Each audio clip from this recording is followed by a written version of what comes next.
The Agenda with Steve Paikin is made possible through generous philanthropic contributions from viewers like you. Thank you for supporting TVO's journalism. Tonight on The Agenda. Where it's feasible to contribute to an RRSP, absolutely want to take advantage of that. But if over the year you've incurred certain amount of debt because you have certain situations, then you may want to look at paying that debt down. Then, later on The Agenda. I would rather see banks like this doing things to advance the growth of the economy in Ontario. So, for example, in new sectors like, whether it's green energy or genomes. Also tonight. Government years are probably the most productive years in terms of accomplishing things in your own writing and in government for the province. But in terms of fun,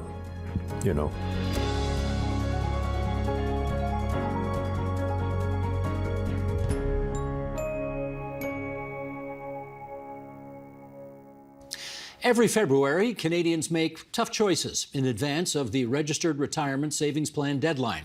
And this year, with the cost of living where it is, many are likely wondering if they can or should contribute this year at all.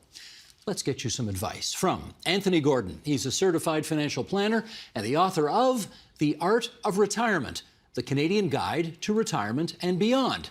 And he joins us now here in our studio. Anthony, nice to meet you. Thanks for coming in. Thanks for having me, Stephen. We have, I know this for a fact, we have a lot of young people who watch this program, and for them, this RSP season may be the first time any of them ever get an RSP. Sure. So let's start with first principles. Yep. Tell them what it is and what it does. Okay, so an RRSP is an investment plan that's registered with CRA, and it provides some tax benefits based on the Income Tax Plan, Income Tax Act. So generally what that looks like is for tax deduction. When you contribute to an RRSP, you receive a tax deduction. So that's one of the benefits. The other one is that the money in an investment plan grows tax deferred until you withdraw the money. So those are like the two general benefits that we seem to talk about when we talk about RRSP. And the idea is put money in for a good long time so that when you eventually retire, you can take the money out and the tax you pay on it is a much lower level. That's correct. So when you contribute to an RRSP, you usually want to be in an income bracket that is a higher income bracket and pull it out in retirement, hopefully, when you're in a lower income bracket. Gotcha. Now, we are having this conversation here on almost deadline day, right? The end of this month is deadline. That's true. Are there, in your experience, risks to waiting so long to contribute, as in being one of those folks who does it at the last minute? Well, if you're contributing at the last minute, the challenge is that you may not have put aside the amount that you need to want to contribute, which may lead to potential RRSP loans. Or, the situation here is that you may, be at a deadline and at this point figuring what should I do, scrambling, trying to make sense of it, trying to grab money from different areas, so it might not be as strategic as it should be. So it's a bit late for that advice this year because we are where we are. Yes. But generally speaking, you would like people to have their act together much earlier before the deadline as opposed to leaving it to the end of the month. Absolutely. What I typically do is I recommend that people do what's called a PAC, a pre-authorized check-in contribution. And so you contribute monthly over time, over the year. And then towards the end, top of the year, we see if there's any shortfall and we contribute additionally if we need to at that point. Is it your experience that most people that you deal with kind of scramble throughout the year and then the end of February comes and they're sort of looking around for what to do? Over time with a lot of my clients, it's become much better on the monthly contributions. But when I did start working with clients, that was the experience. Gotcha. Okay, now compared to, I was going to say compared to the last decade, but interest rates, relatively speaking, compared to the last decade, are highish right now. Yep. I'm a little older than you. They are nothing like what it was when I was your age. Okay. I mean, I do remember in the 70s, interest rates got up into the 20% range, and it was remarkable, kind of nuts. But we are where we are right now. How should that, the level of interest rates today, how should that influence what we do in terms of contributing to an RSP? Well, I think from an interest rate standpoint, you have to look at where you're receiving the funds from. And you have to look at your overall financial situation. Because one thing is you could be contributing to an RSP, but you may have debt, right? So which is where I think a financial plan, looking at your overall situation to determine if it makes sense to contribute to an RSP, or if you have debt with high interest rate, or even a mortgage which you're now paying more towards than previous years, that you may want to look and see, it doesn't make sense to contribute to an RRSP, Or should I be looking at paying down debt? Now, that's a good point. So with interest rates what they are today, you know, generally speaking, obviously everybody's different. Speaking, it would be more sensible to pay down debt as opposed to go out and put some more money in your RSP? Well, it depends. It depends on each individual situation. Right. Where it's feasible to contribute to an RSP, absolutely want to take advantage of that. But if over the year you've incurred certain amount of debt because you have certain situations and it's overwhelming to the point where it's not financial, it doesn't financially make sense, you may want to look at paying that debt down, especially if it's credit card debt, which is significant. What's the numbers on that now? It's like 20%, Yes, isn't it? to 18, 20, yes. Yeah. So you're looking at So that. definitely knock that off first. Exactly. That's top priority. Yeah. You mentioned a few minutes ago that some people will be considering actually taking out a loan. They will go out and borrow money to put into their RSP. Absolutely. And again, everybody's different, but when is it a good idea to do that? It's usually a good idea when, in my assessment, when it's a short-term loan. And what you want to do is look at your situation now and see if, first of all, it has to be feasible. If you have the contribution limit, right? So if you've contributed and you've maxed out, it doesn't make sense, but you have the contribution limit, then that's helpful. The second thing is if you're in a marginal tax rate where contributing to the RSP makes sense, right? Now, if you've passed those two thresholds, then you look and see, okay, can I contribute? And can I take a loan? So you got to have the space to begin with. Absolutely have the space. And it has to make financial sense to contribute based on your income. And $50,000 is usually that threshold. You got to be making $50,000 a year, and if you're over that, then it might make sense to go borrow. Absolutely. Even at, say, 6-7% interest rates? Okay, so here's where we look at where if it makes sense or not. The way I like to look at it is you want to borrow an amount that you will receive in your tax refund, so that tax refund essentially pays off that loan. Gotcha. In which case it's not quite free money, but it's sort of free money. You probably carry that loan. Say you take the loan in February and you get your tax refund in March. You probably carry the loan over 2 months, right? So, you know, and if you have a deferral aspect, which a lot of these loans offer deferrals, then the benefit there is you probably carried it for 2 months. And then once you receive the refund, you have to realize is the refund is not... Don't go and buy a TV set.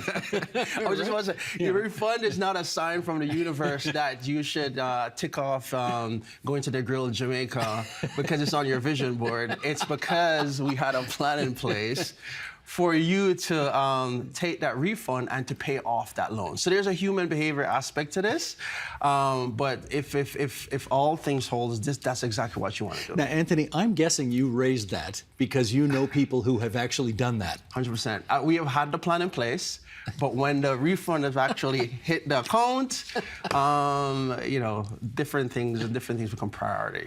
Are you allowed to give your clients HE double hockey sticks when they go out and take that refund and buy a new TV instead of paying down the loan? I'm not allowed to, but I will, you know, I try to book a time in the calendar where I reach out to them when I anticipate they're going to have that refund to say, hey, just a reminder, this should be hitting your account any day soon. And so these are the things that we agreed that we're going to do.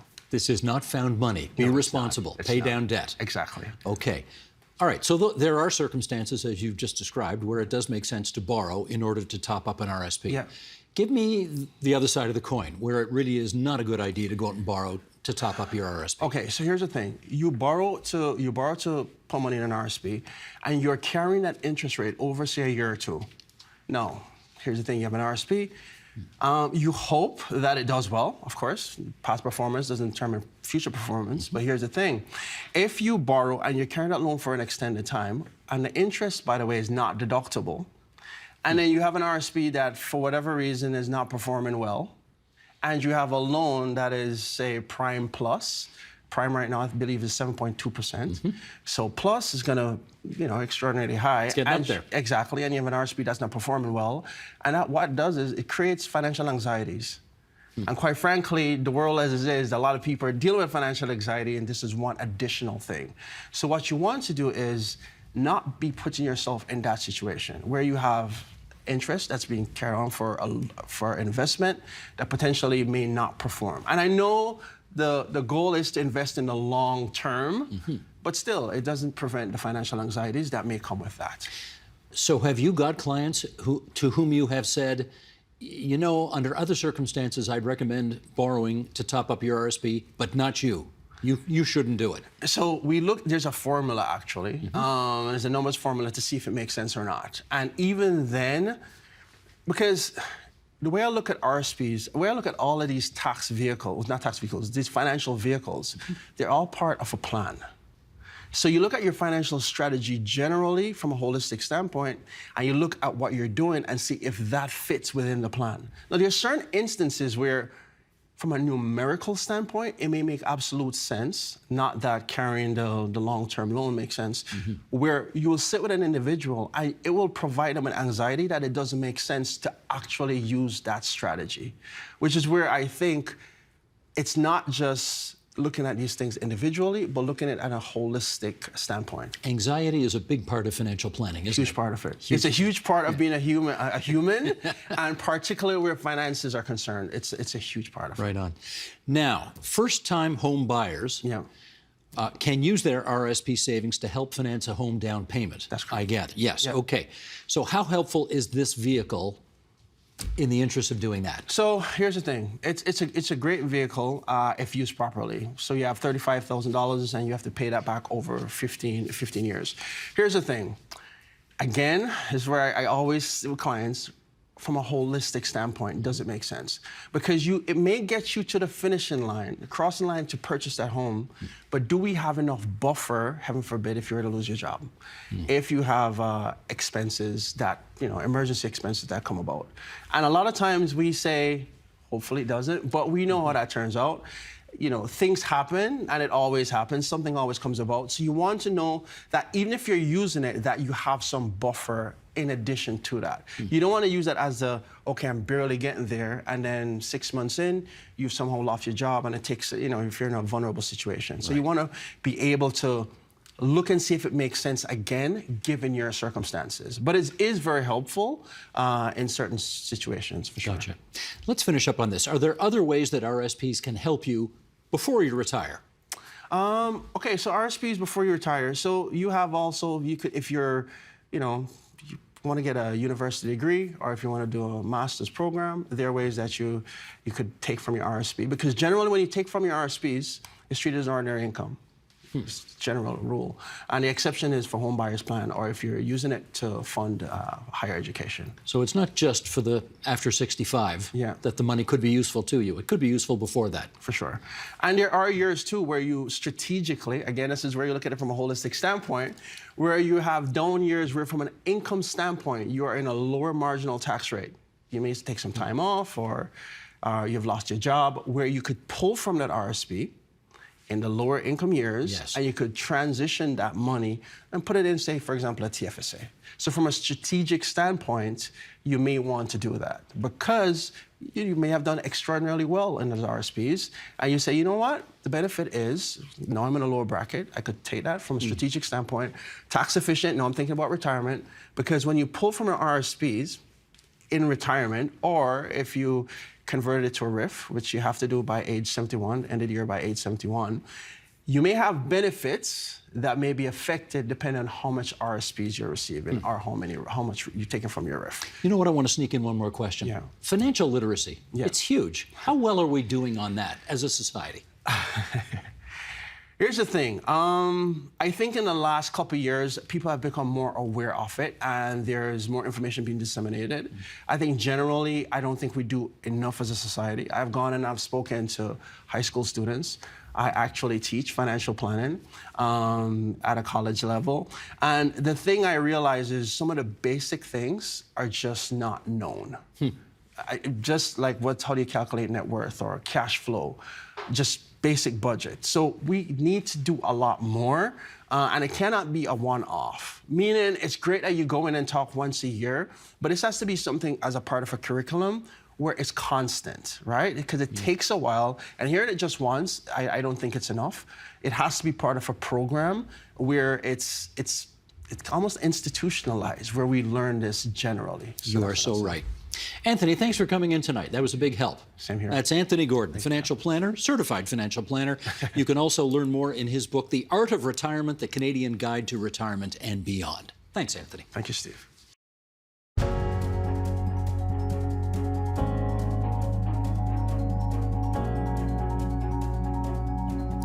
In last fall's economic statement, the province announced the creation of the Ontario Infrastructure Bank. It's billed as a, quote, new tool to attract capital to help build essential infrastructure that would not otherwise get built. Ontario is the first province to try this. How does such a thing work? And is it worth the roughly $3 billion in initial funding it's slated to receive?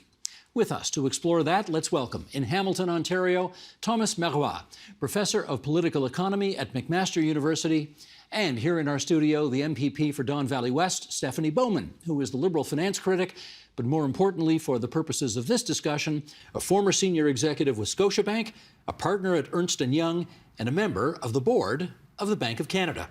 Stephanie, good to have you back in that chair. Thomas Memoir, good to have you on our program tonight as well. Let's start with let's really go back to basics here. Thomas, in your view, the notion of creating the Ontario Infrastructure Bank, good idea, bad idea, what? Well, let me say that there's nothing inherently good or bad about public banks. They're only as good as a society makes them to be. So the idea of creating a public bank to invest in infrastructure, yes, that is a good idea. The devil is in the details, to really, All right, we'll get to the point. We'll get to the details in a second. How about you, Stephanie? In principle, is it a good idea? Yeah, so I think, in principle, I'm open to good ideas and new ideas, and like to see government exploring those things. I think in this case, we have an example, though, of a government where we know that we have some trust issues with this government. And so when you talk about creating a new public institution, dealing with taxpayers' money, you have to wonder if that money will be well spent. Now, we're not going to get too partisan here today. I burnished your credentials as somebody who's got the financial underpinning to participate in this. But I think, as Thomas said, that inherently they are neither good nor bad. Mm-hmm.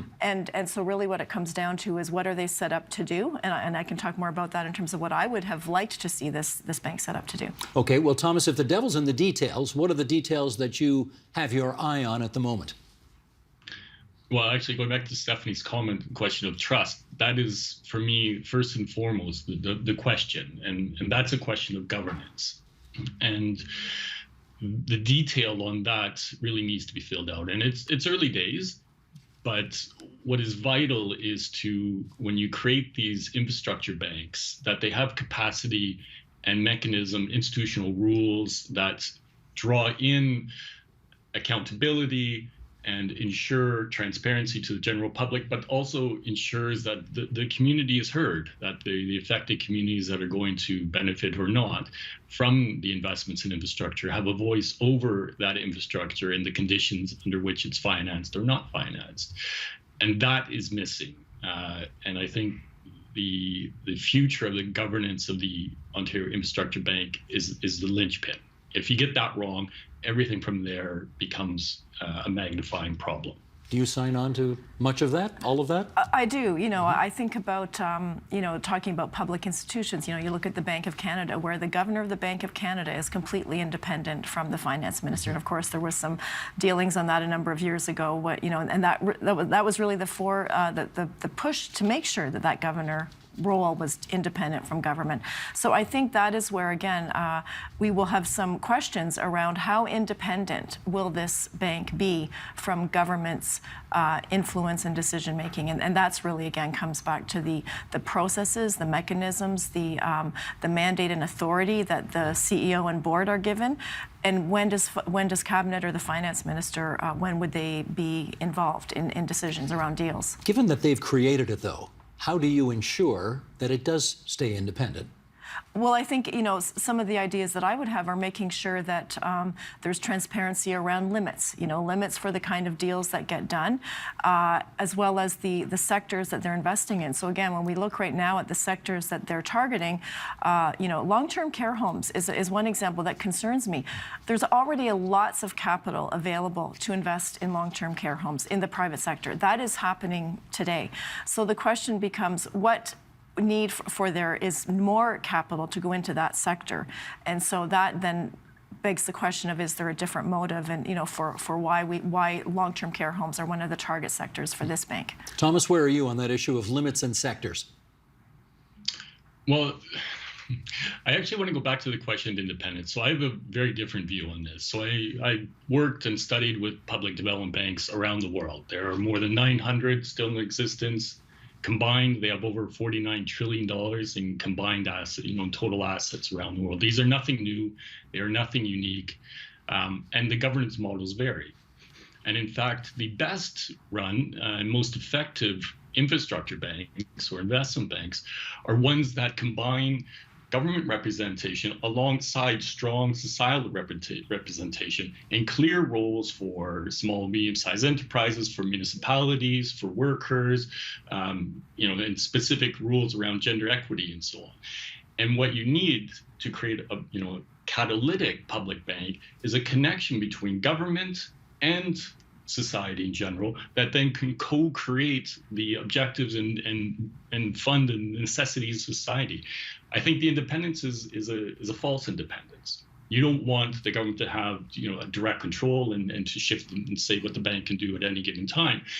But you do want a development bank or an infrastructure bank to be a policy-driven bank. And it's very difficult to be a policy-driven bank if you do not have a cooperative and collaborative link with government. And that's why you need to form democratic forms of governance that connects it to society, that holds it transparent and accountable so that, yes, you have say with government. Government is an important part of society. We want that in that. It is a public institution.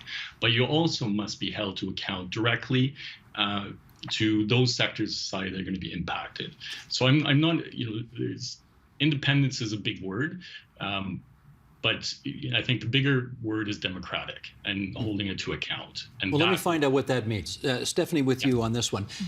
If you're talking governance, presumably you would look rather dimly if the governance structure of this were a board made up exclusively of Conservative MPPs. So Yes. who do you want to see there that would prove its independence and democratic nature? Absolutely, and I think talking about the word independence, what I really mean is not having undue pressure or interference from the government or specific MPPs in decisions around deals that get done, where those deals are done, and who participates in those deals. So that's really what I'm talking about. In terms of representation, I agree with Thomas. I had a private members bill last year that was actually about diversity on corporate boards.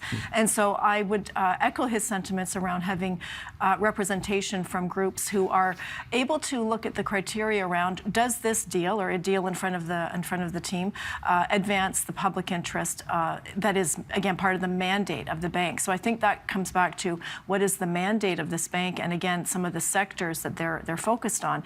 I would rather see banks like this doing things to advance the growth of the economy in Ontario. So, for example, in new sectors like, whether it's green energy or genomes, other, sectors that have trouble attracting capital in their early stages because they have higher risk, because they're new.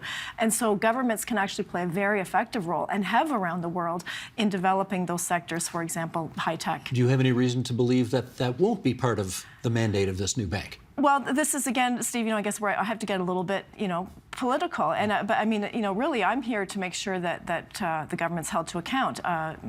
Professor Marwah used that word. Accountability is actually a big part of what I will be watching for as this bank is, advances its mandate. Basically making sure that there are transparent processes for bidders to deals, making sure that, again, there might actually be some very discreet and documented processes around how do we ensure that there is not interference in the, again, that when I use that word independent, that's really what I'm talking about, that the bank would be operating independently of a specific minister saying, look, I want this deal to get done with this company in this area, et cetera. We don't want that. We do not want that, okay.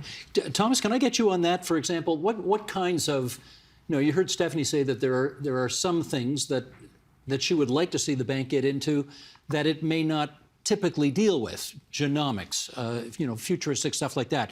Should it look beyond sort of bridges and subways and, that kind of typical infrastructure? No, not at this point. At least in the beginning, you want to deal with fairly, significant, important, but key sectors. And really, right now, We're talking sustainable development goals. We're talking about green and just transitions. And what is really required is direct support to municipalities for the greening of retrofitting of buildings, of solar, wind power, and so on, where the pace, the scale, and the terms of the lending are appropriate to the needs of that transition.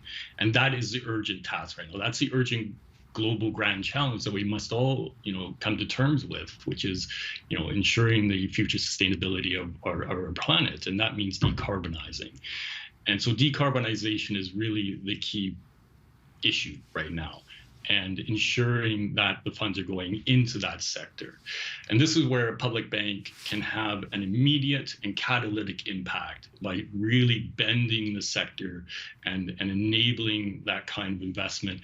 And I would say, much more as a direct public investment. So if you look at the Canada Infrastructure Bank, its mandate is to mobilize private capital, but it's actually done relatively poorly and on that scale. And that's, I think, in many ways fine, because it's done really well on the side of partnering with municipalities, energy providers, Indigenous communities, and you can push forward with that necessary green transition in ways that are also, economically just and provide decent jobs and protect jobs through public policy. Okay, let me follow up on this, because I'm delighted to say I may have found a point of departure between the two of you here. You seem, Professor, to want a more sort of narrowly focused mission for the bank. You sound like you want a broader focus.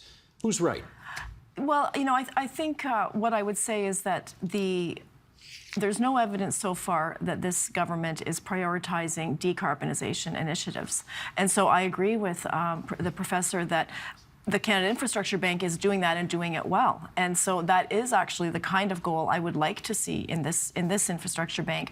But I don't see that yet. And so I think that is actually a risk in terms of, as I say, where the capital will be, they'll be competing for capital, right? With other projects and financing for things like the green sector. And we want to advance that here in Ontario. We want that. I want that to be a growing part of our economy, and versus building long-term care homes. So the three sectors that this bank is set out to focus on initially: long-term care homes, energy, as well as affordable housing. How will they provide the kind of returns that institutional investors want in building affordable housing? Okay, let me follow up on that, because you used to work for a bank. Mm-hmm. You know that banks like to make money. Exactly. Is this bank going to make some money for the province of Ontario? Well, again, this is one of the questions, right? So, are they going to be making money for the taxpayers, or will the taxpayers be paying money to for-profit companies? Do we know the answer to that yet? I mean, the finance minister has been asked directly about that and has not answered the question whether or not this is about privatizing public services. That's what I believe it is about. So for example, when you look at things like highways, we know what happened with Highway 407. That's a toll highway because it needs to deliver a return to its investors. In the same way, recently at pre-budget consultations, one of the Conservative members mentioned building schools and hospitals. That suggests privatizing our public hospitals to investors who will be looking for a return greater than the 3.5% or 4% they get on government bonds. Not to get too far off the path here, but private companies build all those institutions anyway, right? They build them, but they don't have an ownership interest. So again, if you look at why do we need to provide financing to those organizations? They already, as you say, can participate through Infrastructure Ontario. Okay, Thomas, can you help us on this issue of how important is it that this bank makes money for the taxpayers of Ontario? It's not important at all, actually. Public banks have existed for decades, in some cases more than a century. Many of them have no profit mandate at all, and they don't need to. There's no need for the Ontario Infrastructure Bank to ever turn a profit a day in its life. That's not its purpose. It should be based and assessed on its ability to deliver on policy objectives. Now, if it does generate a return, that's fine. Then you can look at different ways by which the returns can be directly plowed back into new investments to increase the scale and scope of the infrastructure bank. That's a well-oiled, model that can be drawn from other examples around the world. Or there are other examples where the public banks and development banks also pay dividends to the government, and the government can use those dividends for whatever it likes. I'm very concerned that in the construction and the building of this bank, that they really have not done their homework. They haven't looked at successful models of infrastructure and public development banks around the world, and really thought, what do we want this bank to do? Is it to advance the public interest? And in terms of the returns that it may generate or not generate, do you want those to go back into the bank? Do you want to pay out the government? What do you want to do with these? These are hugely important questions that have simply not been subject to any kind of thoughtful process of looking around what the world's finest examples of development banks are. Stephanie, let me give you the last 20 seconds here. Presumably, we won't know for many, many years whether this thing is a success. What criteria will you be looking to see whether it's working? Well, again, I think this bank is a ploy to make the government's rich friends richer, to be honest, Steve. And so I think that looking at whether or not the deals that get done cost the taxpayers more money, I think this actually will end up costing taxpayers more, because we will be having to give returns in excess of what they would get on debt to these companies. And so that, I think, will cost the taxpayers more money, and that's a waste and that's a shame. So I think that's really where I will be watching to make sure if this government makes this bank accountable for the $3 billion that it's getting in taxpayer money. And we will continue to watch it all as well. I want to thank both of you. Stephanie Bowman, the MPP for Don Valley West. Thomas Marois, Professor of Political Economy, McMaster University. It's good of both of you to join us here on TVO tonight. Many thanks. Thank you. Thank you very much.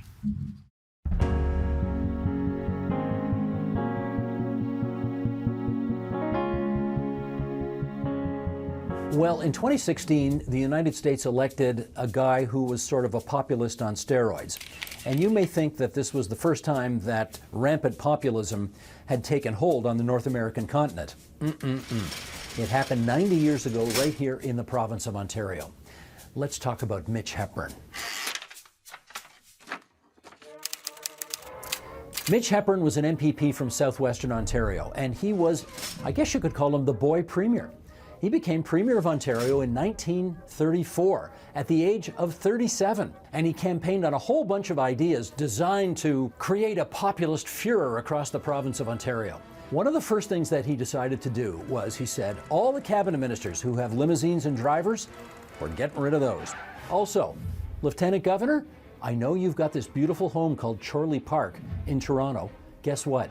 We're selling that. He was going to get rid of speed limits in the province. That one he didn't quite get done, but the other two he did. Mitch Hepburn got into increasing battles with the Prime Minister of the country. And that was kind of strange, because Mitch was a Liberal, and the Prime Minister, William Lyon Mackenzie King, was also a Liberal. And yet, for whatever reason, the two of them just did not get along at all. Mackenzie King doubted Mitch's judgment. He thought Mitch was trying to be a second prime minister in the country. He wasn't totally wrong about that. The job was called Premier of Ontario. But Mitch Hepburn, in order to be thought of on an even plane with the Prime Minister of the country, changed the title of the job in Ontario to Prime Minister of Ontario. Mitch is often remembered for a couple of things. Number one, he's the guy who insisted that milk be pasteurized in the province because he saw that people were getting sick. So we got to give him his due on that. But he also did a lot of other things that made people very upset. In fact, I interviewed his son Peter once. And Peter Hepburn came to TVO and told me a story about how when he was a kid, they often had boarded up the windows of the kitchen because people would drive by the house and shoot the windows out. I kid you not. So, yeah, Mitch was a bit of a controversial guy. When Mitch was living in the riding in southwestern Ontario, okay, that was one thing. But when the House was sitting, he lived at the King Edward Hotel on King Street in downtown Toronto. And there was kind of a lot of debauchery going on. Oh no, not debauchery. Debauchery. There was debauchery going on. There was a lot of drinking. There were a lot of ladies of the evening. It was kind of well known, but never reported, that Mitch Hepburn availed himself of all of the sins that a man of that day could avail himself of. Debauchery. After almost a decade of this, Mitch literally walked out of the Premier's office one day at Queen's Park and he walked down the hall to his Attorney General's office. That man's name was Gordon Conant. And he said to Conant, "I've had enough. I'm quitting. You're the Premier now." And he left the building. I know Elvis has left the building, but Mitch has now left the building as well. Well, Conant, being the Attorney General, thought his leadership needed some legitimacy. And so he went before the caucus and he said, "We're going to have an official leadership convention." And then, just as they were getting ready to hold this leadership convention, Conant has a heart attack. And as a result, the job fell to the next most popular guy in that caucus, a guy by the name of Harry Nixon. Harry Nixon, he decided we needed to have an election, so he went to the polls in 1943. Big mistake.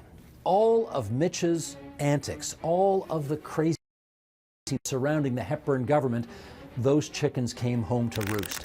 And as a result, Harry Nixon lost the job. He was only Premier for 6 weeks. He's the shortest serving Premier in Ontario history. George Drew, for the Progressive Conservatives, he took over and he became the Premier of Ontario.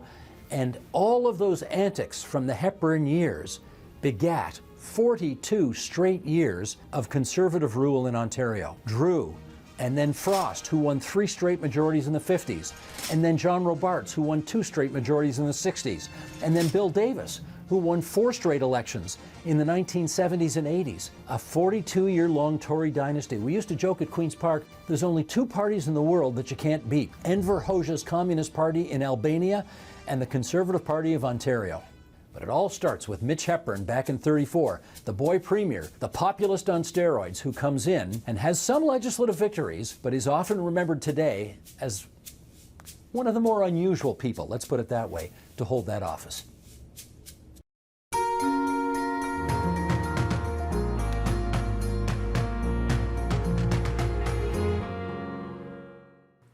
Steve Paikin visited Queen's Park recently to talk to former Progressive Conservative MPP Bob Runciman about his memoir, From Mad Dog to Senator, and why his years in opposition might have been better than his time in government. Have a look. Your name is on the wall 8 times here. 8 times, yeah. And as you look at that... I haven't even seen this. You know, I've never noticed it before. Come on. Well, these hallways at Queen's Park would be all too familiar to a guy named Bob Runciman, who was an MPP here for almost 30 years. He was a senior cabinet minister as well, and interim leader of the Progressive Conservative Party. He's got a new memoir out called From Mad Dog to Senator, and we're going to go have a chat with him right now.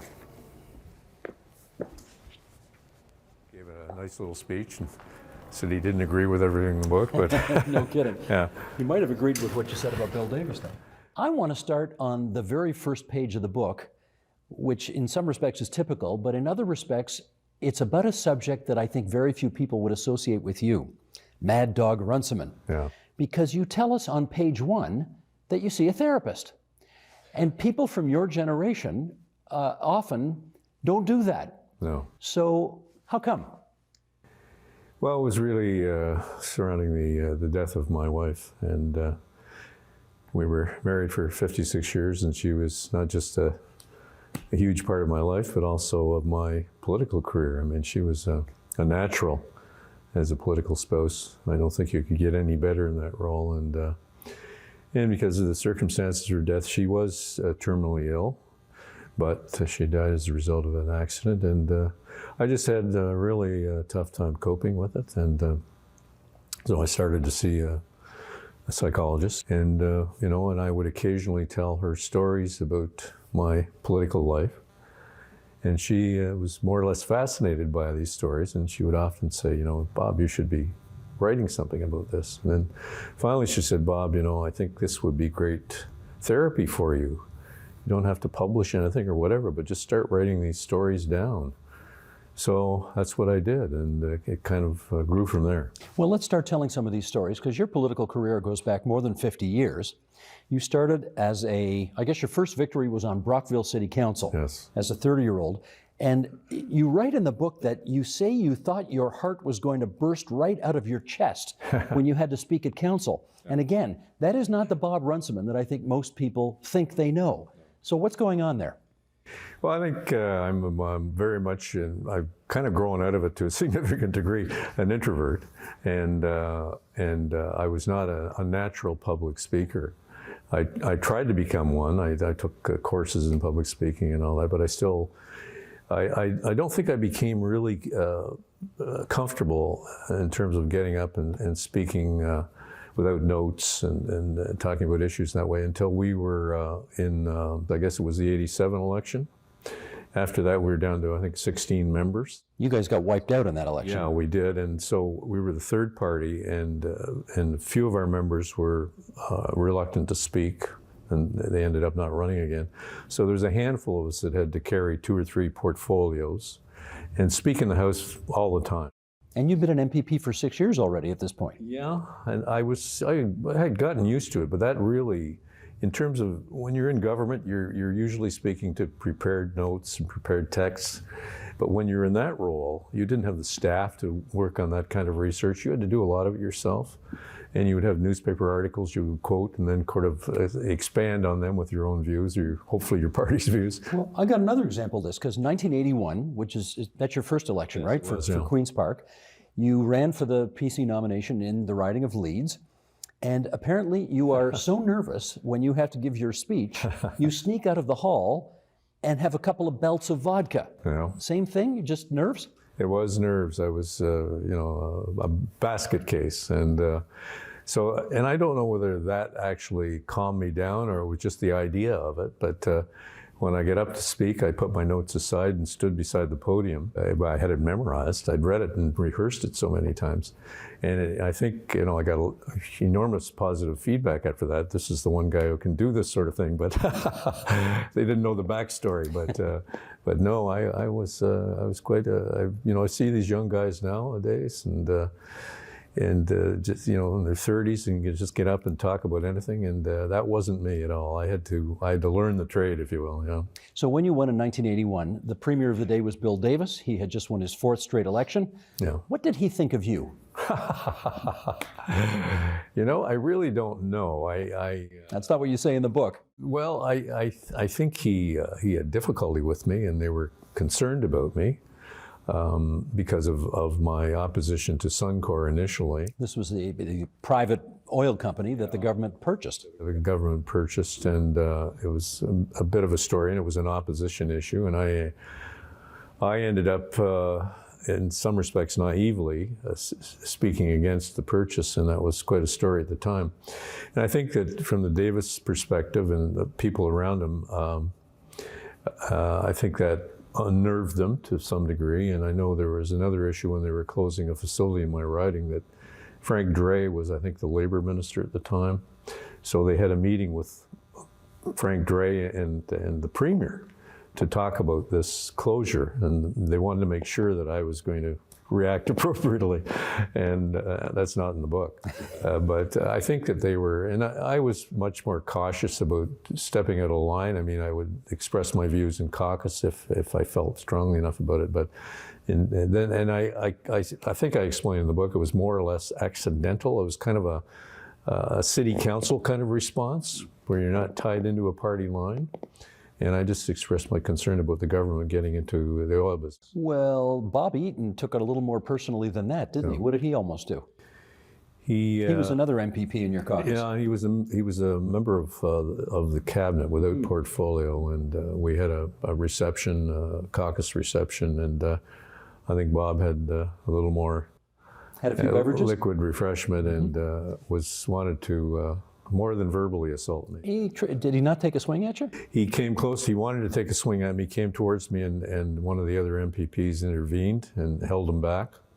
And so who knows what would have happened. Think you could have taken him? I don't know. Probably not. You do in this book call Bill Davis an authoritarian ruler. You feel comfortable calling him that? Well, I've been criticized for that, but I based essentially on that one decision. Separate school funding? Separate school funding issue, and the way it was dealt with in the caucus when we were called into this special meeting, and he indicated that he'd made this decision, felt it was appropriate that he only make this decision. This was extending public funding to the end of high school for Catholic schools, which at that point were only funded to grade 10. That's right. And then he left the room, and he didn't accept any discussion or questions. And then, how'd you feel about that? I think we were all perturbed, and I remember I didn't get this directly from Bette Stevenson, who was, I think she was education minister at the time, that I'd heard she had said something to the premier of the day about this issue, which was pretty strong. I don't think she was a fan of the idea either. Absolutely not. She thought it was crazy. And in any event, then we were told, ordered by the chief whip, not only everybody get into the house, but when the premier makes this announcement, you all get up and give him a standing ovation. And did you? I did, yeah. One of the things I found interesting about your book was that you seem to have more difficulty with your fellow conservatives than you do with people in the opposition parties. And I found that intriguing because you talk about some of your best friends at the time, like Peter Cormos, a New Democrat MPP. Yeah. And a lot of the people that you save your toughest criticisms for are in your own family, are in your conservative family. For example, you're a sitting MPP. Yeah. It's 1987, and you get challenged by somebody for your own nomination. Yeah. Who challenged you? The fellow who succeeded me. Steve Clark. Steve Clark, who's now the MPP for Leeds Grenville. Now, what did you think when he challenged a sitting MPP, which, that's just not done, or it's, No. it's frowned upon. I was a former cabinet minister, too. Right. So what did you think about all that? I was upset, but I kind of sniffed it coming. And Steve was more or less a rock star, and he was the youngest elected mayor in Canada, I believe. 20 years old, I think, when he got the job. 21, maybe. 21? But, and then there was a lady in the riding who was consistently stirring the pot in terms of wanting to move me out of the role, and she convinced Steve to jump into the fray. And it was a real serious challenge for me because he was so popular, personally popular, and it was a nerve-wracking time for me. There's no question about it. But you two became friends, and again, eventually, when he succeeded you as the member for that riding, you kind of, laid hands on him, and everything was fine at that point. How did that happen? Well, I lost my executive assistant, went back to school, and I looked around, and he was the most qualified guy, in my view. And Steve had remained loyal to me and to the party after his defeat and worked on my campaigns. And I thought, that there's nobody that I was aware of in the riding who could do a better job. So I hired him as my executive assistant, and it upset quite a few of my loyal supporters that I had done that. But I think over the long haul, it proved to be a wise decision, and he's been an outstanding MPP. Now, the first question people are going to ask when they see the title of this book is, how the hell did this guy get the nickname Mad Dog? Yeah. What's that story? Well, what happened, there had been a couple of murders in my riding and an attempted sexual assault by people who were out on day passes from the psychiatric facility in Brockville. We have a forensic unit there for criminally insane. And these acts had been committed by people out on pass. So I raised the question about the processes involved in granting day passes, and I couldn't get any satisfaction from the government of the day, the Liberal government of the day. And it was in the minority situation where the NDP and our party held the majority on committees. So I took it to the Public Accounts Committee, where I was a member. And I talked to the MPP, NDP lead on the committee and talked to her about the process and what I was trying to do, and she agreed to support my motion to have the Auditor General take a look at this and how effective or ineffective it was. So then we came to committee, and the NDP voted against me. And of course I was extremely upset, thought I was betrayed, and I expressed my anger. And it was on a Thursday, a private member's day, and the bells rang, and when that happens, the committees have to adjourn for the votes. So we immediately went out of the committee up to the House, and I carried on my haranguing of the individual member. And then a couple of her members got involved supporting her and yelling at me. And then Dave Cook, who was the NDP House Leader at the time, started yelling, "You're insane, Runciman, you're insane."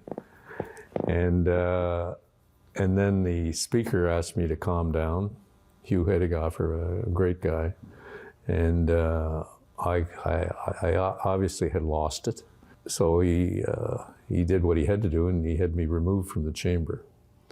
And so that's the only rationale I can, think of where I got that moniker. As we've already talked about, people perceive you as being on the right-hand side of the Progressive Conservative Party. And yet when Mike Harris ran for leader of the party in 1990, you supported the kind of, pinkish red Tory Diane Cunningham for leader and not Mike Harris, which confused a lot of people. But Mike, when he became premier 5 years later, put you in cabinet anyway. So how did that hatchet get buried? I guess you'd have to ask Mike. I mean, I never had any trouble burying it. I don't think, from my perspective, there was never any hard feelings about Mike. I just thought he was too much like me and too much like Frank Miller, a smaller town, kind of more rural kind of guy, white male sort of thing, and really not having any real appeal in urban Ontario. And I've never been if you call me a right winger, it's more in dealing with the criminal justice issues and the victims of crime issues, where I could be extremely, and a very strong fiscal conservative as well. But a lot of these social issues, no. But it hurt me, and I know it hurt Mike when we had that conversation about me supporting Diane Cunningham. And he proved me wrong. There's no question about that. I've been proven wrong in a lot of leadership contests. And Mike did a fantastic job as premier. And, I think I was part of, when we were in that period between 90 and 95, and Mike brought me in as part of the management team of the caucus. And so I was, there was, I think, only 4 or 5 of us.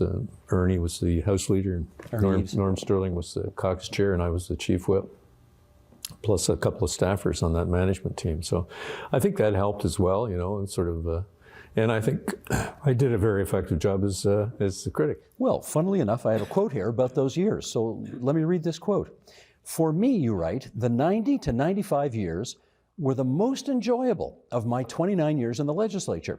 We were a small band of warriors fighting very challenging odds and ultimately overcoming them. We worked and partied hard, and without a doubt, we outshone the Liberal official opposition. It was a time when I made lifelong friends with fellow MPPs, PC caucus staff, and workers around the Queen's Park precinct. Wonderful memories." Now, what surprised me about that was, you guys were kind of nowheresville in 1990 to 95. You became government, majority government, in 95, won again in 99, and yet you don't say that those were the happiest years, even though you were a senior cabinet minister at that time. How come? Well, government years are probably the most productive years in terms of accomplishing things in your own riding and in government for the province. But in terms of fun, and I noticed that party hard reference there. What would that be a reference to? We were in the north wing of the legislature, and a very small group. I think we got up to 19 members at one point. We won 2 by-elections with Chris Hodgson and Dave Johnson.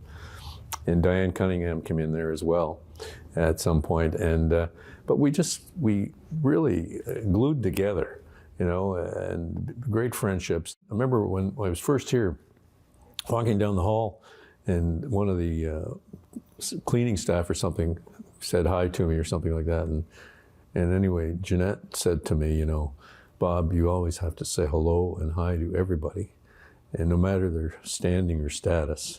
And I never forgot that. And I know when my daughter came to work here in security team, and they said, "Your dad's so wonderful, he talks to everybody and about this and that." And it was a message that I've carried to this day. You learned that from your wife? Absolutely. You got appointed to the Senate by Stephen Harper, and you were in Parliament 9 years ago when that lone gunman came in and shot up the place. What do you remember from that day?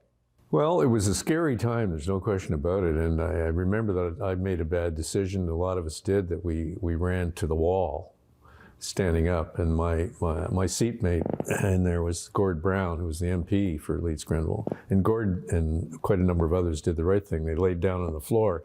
And But it was scary, and we had, I think, half a dozen former police officers who were part of that caucus, and they immediately ran to the doors, were putting chairs against the doors, and trying to block any possible entry into the room. And then, of course, the other big issue was that they immediately took the Prime Minister and put him in a sort of a little closet off to the side, so that if a shooter got into the place, because the Prime Minister sits up above the caucus, and he would have been highly visible and vulnerable.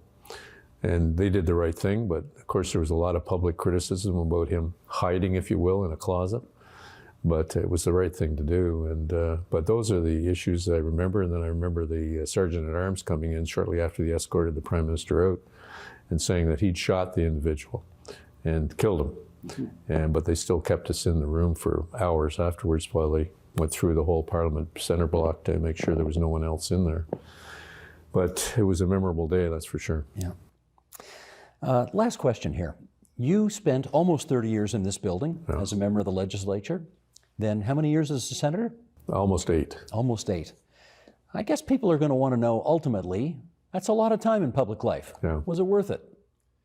It was, and you know, I certainly think we accomplished quite a few things while I was in the legislature.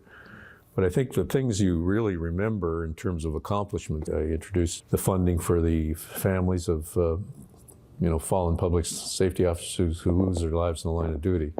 So that pays their tuition and a limited amount of their costs at the university or college. So that's one thing I remember. And in the Senate, I was able to get 4 pieces of legislation passed. 3 of them are now Canadian law, which, you know, being only less than 8 years there, and 3 of my initiatives are now Canadian law. You reflect on those things and the opportunities that it's given me in life, and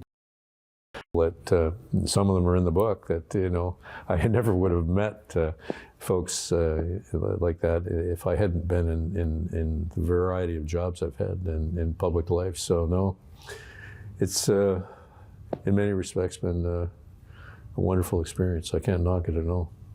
From Mad Dog to Senator to doing interviews about his memoir. Yeah. Thanks very much. Thank you, Steve. Appreciate it very much. Tomorrow on the agenda. When we talk about psychedelic healing, we talk about this idea of the inner healing intelligence. It's just like our body kind of innately knows how to heal, our mind also wants to move towards wholeness. That's tomorrow on the agenda.